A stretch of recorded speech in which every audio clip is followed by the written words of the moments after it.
You know, the two most tragic things that President Biden has done are affecting all of us. And tonight I want to talk about one of them. The first one is minimizing America's economic potential by attacking the fossil fuel industry. I mean, Joe Biden did that pretty much by himself at the behest of the Green Warriors. We have done that, and I want to get into something that is going to get a lot worse quickly, and that is the border, and that is the subject of this evening's Talking Points memo. I have to tell you, it's inexplicable why a president of the United States would invoke an open border policy. Now, the Biden administration will deny it, but the numbers are staggering. And I just want to give you the latest stats. We've just got these in. So last year, 2021, ICE, that is the enforcement arm of the federal government on illegal immigration, issued 46% fewer detainers to local and state law enforcement agencies that it had the year before. 46%. Now, what is a detainer? Come back to me for a moment, please. A detainer is basically a warrant that says to the local and state authorities, you have to hold this person in confinement, and we will pick that person up and take jurisdiction over that undocumented person, because the state and locals have arrested the person in the commission of a crime. All right, they weren't convicted, but just the arrest gives the federal government the power to detain. 46% fewer in a year, and there aren't fewer crimes. Keep that in mind. Secondly, you put this back up on the screen. ICE arrested 48% fewer convicted criminal aliens than the year prior. 48%. Now, the year prior was Trump. And finally, ICE deported 63% fewer undocumented criminals. 63%. Why? What is this?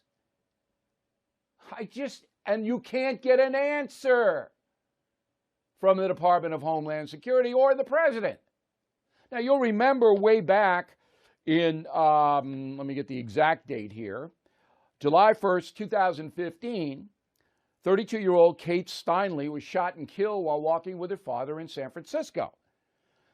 The guy who killed her is Jose Garcia Zarate, who was deported 5 times and had a warrant out for a 6th deportation when he shot that girl dead.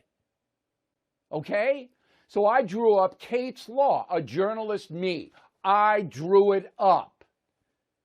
Okay? And it said, if you are an illegal alien and you come back to America after being deported, okay, and you have a felony on your sheet here, you get a minimum 5 years for coming back in a federal penitentiary. Reasonable? I think it is. Well, you know who killed it? Mitch McConnell. Wouldn't put it up for a vote in the Senate. Had the votes. Would have passed. Wouldn't do it.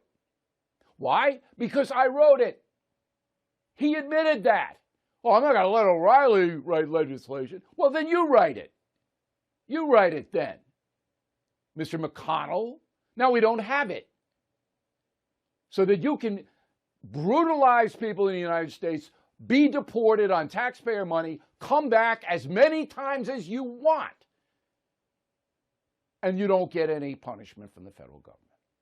Does that make sense to you?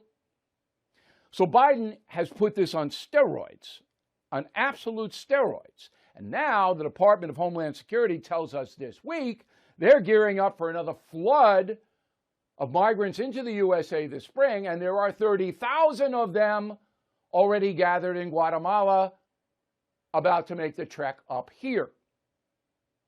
What's Biden going to do about it? Nothing. So the prediction is 2 million undocumented people will have encounters with U.S. Border Patrol agents this fiscal year. 2 million. And you know what? Another 2 million just got in, and the Border Patrol didn't even see them. and tons of narcotics, which is why hundreds of thousands of Americans are dying from overdoses. There is no interdiction on the border because the Border Patrol is overwhelmed with migrants. Biden doing anything about it? Biden talking about it? White House press corps asking him about it? No. What a GD disgrace. I'm sorry, I have to be this adamant about this. There's no excuse. There are not two sides to the story. You either enforce immigration law or you don't, and the President of the United States is not, for no reason.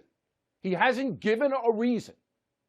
Now, if the Republicans win the House and the Senate in November, which is likely, Biden could easily be impeached on this. Convicted? Probably not. Republicans aren't going to control 2/3 of the Senate. But this is one of the biggest derelictions of duty I have seen, and you know I'm a historian. You know I know what the others did. Nobody has done this. And yet, silence from the corporate media. Awful. And that's the memo.